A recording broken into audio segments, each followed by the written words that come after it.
हाँ मित्रों, मैं एक बार फिर से गुरु जी उपस्थित हूँ। चलते बिना समय गंवाए हुए शुरू करते हैं। आज का चैप्टर है सम्राट अशोक। ये वीडियो उनके जन्मदिन पर भी बना रहा हूँ, सम्राट अशोक के जयंती के अवसर पर। चलते बिना समय गंवाए हुए आगे बढ़ते हैं। चक्रवर्ती सम्राट अशोक किस वंश के थे? जी हाँ मित्रों, सम्राट अशोक किस वंश के थे? ये मौर्य वंश के थे। ठीक है, आगे बढ़ते हैं। भारत में सिर्फ अशोक को ही चक्रवर्ती सम्राट कहा जाता है, जिसका अर्थ है सम्राटों का सम्राट। ठीक है, आगे बढ़ते हैं। दूसरा सवाल है, सम्राट अशोक का शासनकाल क्या था? जी हाँ, सम्राट अशोक का शासनकाल क्या था? कब से कब तक थे ये 273 ईसा पूर्व से 232 ईसा पूर्व तक थे। ठीक है, आगे। अशोक के जीवन की जानकारी, प्रारंभिक जानकारी हमें किस ग्रंथ से मिलता है? अशोक के जीवन की जानकारी हमें किस ग्रंथ से मिलता है? देखिए, बताते हैं, आगे आंसर करते हैं। दिव्यावदान तथा सिंहली ग्रंथों से मिलता है। ठीक है, किस अनुश्रुति से पता चलता है कि अशोक ने 99 भाइयों की हत्या की?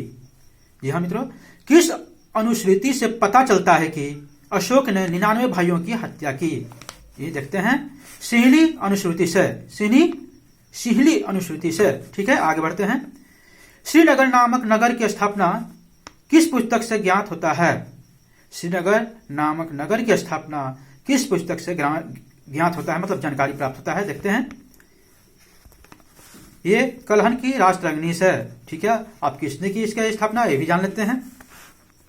मगध के किस शासक ने कश्मीर में श्रीनगर की स्थापना की? जी हाँ, मगध के किस शासक ने कश्मीर में श्रीनगर की स्थापना की?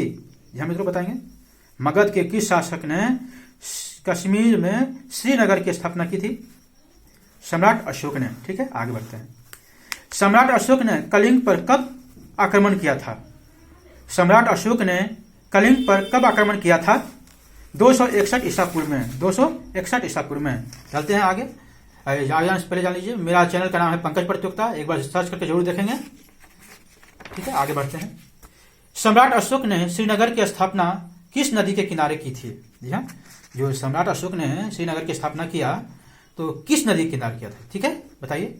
सम्राट अशोक ने श्रीनगर की स्थापना किस नदी के किनारे की थी? देखते हैं, विस्ता यानी झेलम नदी के किनारे। ठीक है, आगे। अशोक ने किस बौद्ध भिक्षु से बौद्ध धर्म की दीक्षा लिया? जी हाँ, अशोक ने किस बौद्ध भिक्षु से बौद्ध धर्म का दीक्षा लिया? उपगुप्त से। किसे? उपगुप्त से। ठीक है, आगे बढ़ते हैं। तृतीय बौद्ध संगीति का आयोजन किसके शासनकाल में हुआ था?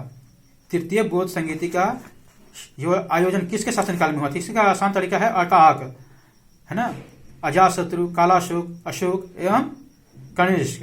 देखते हैं, तृतीय बौद्ध संगीति का आयोजन किसके कार्यकाल में हुआ था? अशोक के शासनकाल में हुआ था। अकाक मतलब अजातशत्रु, मतलब पहला हुआ था अजातशत्रु के समय, दूसरा हुआ था कालाशोक के समय, और तीसरा हुआ अशोक के समय, चौथा हुआ कनिष्क के समय बौद्ध संगीति। ठीक है, आगे देखते हैं। अशोक द्वारा अपने पड़ोसियों के साथ मैत्रीपूर्ण संबंधों का उल्लेख किस ग्रंथ या किस अभिलेखों में मिलता है? किस अभिलेखों में मिलता है, यानी किन अभिलेखों में मिलता है? अशोक द्वारा अपने पड़ोसियों के साथ मैत्रीपूर्ण संबंधों का उल्लेख है, मतलब किस ग्रंथों में है, बताएंगे। यह है शिलालेख 13 में है। ठीक है, आगे देखते हैं। अशोक का धर्म क्या था? अशोक का धर्म क्या था? देखते हैं आंसर, नैतिक आचार और संहिता। नैतिक आचार संहिता। ठीक है, आगे देखते हैं। धर्म का प्रतिपादन किसने किया था? धर्म का प्रतिपादन किसने किया था? अशोक ने किया था, सम्राट अशोक ने किया था। आगे देखते हैं। अशोक मगध का राजा कब बना था? यानी अशोक मगध का राजा कब बना? देखते हैं, लगभग 273 ईसा पूर्व में बना था। 273 ईसा पूर्व। ठीक है, आगे। अशोक का राज्याभिषेक कब हुआ था? अशोक का राज्याभिषेक कब हुआ था? 269 ईसा पूर्व में हुआ था। 269 ईसा पूर्व में हुआ था। बढ़ते हैं आगे। पुराणों में अशोक का नाम क्या मिलता है? यहाँ पुराण जो है उसमें अशोक का नाम क्या मिलता है? पुराणों में अशोक का नाम क्या मिलता है? अशोक वर्धन मिलता है। ठीक है मित्रों, अशोक वर्धन। और देखते हैं और क्या नाम मिलता है उनका। अशोक का नाम अशोक किन अभिलेखों में कहा गया है? अशोक का नाम अशोक किन अभिलेखों में कहा गया है? जी हाँ, मास्को एवं गुर्जरा अभिलेख में, मास्को एवं गुर्जरा अभिलेख में। ठीक है, आगे बढ़ते हैं। निग्रोध द्वारा अशोक को बौद्ध धर्म में दीक्षित किए जाने का उल्लेख किसमें है? निग्रोध द्वारा अशोक को बौद्ध में दीक्षित किए जाने का उल्लेख किसमें है? दीपवंश एवं महावंश में, दीपवंश एवं महावंश में। लेकिन जो बौद्ध धर्म के किसने दिया था, दीक्षा दिया था इनको? उपगुप्त ने दिया था। ठीक है, आगे देखते हैं। उपगुप्त द्वारा अशोक को बौद्ध धर्म में दीक्षित किए जाने का उल्लेख है किसमें मिलता है? उपगुप्त द्वारा अशोक को बौद्ध धर्म में दीक्षित किए जाने का उल्लेख किसमें मिलता है? दिव्यवदान में मिलता है। किसमें मिलता है? दिव्यवदान में मिलता है। ठीक है, आगे बढ़ते हैं। अशोक और दशरथ किस धर्म के अनुयायी थे? अशोक और दशरथ किस धर्म के अनुयायी थे? ये थे बौद्ध धर्म के, और बौद्ध धर्म के अनुयायी थे। अशोक और दशरथ बौद्ध धर्म के अनुयायी थे। आगे बढ़ते हैं। अशोक के शासनकाल की पहली घटना या सबसे बड़ी युद्ध कौन सी थी? अशोक के शासनकाल की पहली घटना और सबसे बड़ी युद्ध कौन सी थी? अशोक के शासनकाल की पहली घटना या सबसे बड़ी युद्ध कौन सी थी? कलिंग युद्ध था, 261 ईसा पूर्व में था। ठीक है, आगे देखते हैं। कलिंग युद्ध की जानकारी किस अभिलेख से मिलता है? कलिंग युद्ध की जानकारी हमें किस अभिलेख से मिलता है भाई? देखते हैं। 13वां शिलालेख से मिलता है। शिलालेख से मिलता है, 13वां शिलालेख से। आगे बढ़ते हैं।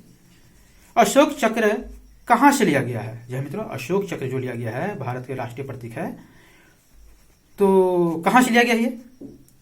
ये सारनाथ से लिया गया है। ठीक है, आगे बढ़ते हैं। किस भारतीय सम्राट ने सबसे पहले कहा था कि राजा प्रजा का सेवक है? जी हाँ, किस भारतीय सम्राट ने सबसे पहले कहा था कि राजा प्रजा का सेवक है? किसने कहा था? सम्राट अशोक ने कहा था। ठीक है मित्रों, सम्राट अशोक ने किया था। आगे बढ़ते हैं बिना समय का। राजा अशोक ने किसे अष्टांगिक मार्ग के प्रसार के लिए सिहली लंका भेजा था? राजा अशोक ने किसे अष्टांगिक मार्ग के प्रसार के लिए सिहली लंका भेजा था? सिहली यानी लंका अपने पुत्र पुत्री को भेजा था। देखते हैं। पुत्र महेंद्र को और पुत्री संघमित्रा को भेजा था। ठीक है, पुत्र महेंद्र एवं पुत्री संघमित्रा को भेजा। 26 नंबर है। अशोक की मृत्यु कब हुई थी? अशोक की मृत्यु कब हुई थी? देखते हैं। 232 ईसा पूर्व में हुई थी, 40 वर्ष की अवस्था में। यहां तक बने रहने के थैंक यू, शुक्रिया। और यहां तक देखें तो एक तो लाइक जरूर बनता है मित्रों। पसंद आए तो सब्सक्राइब करें, शेयर करें। बहुत बहुत शुक्रिया, थैंक यू।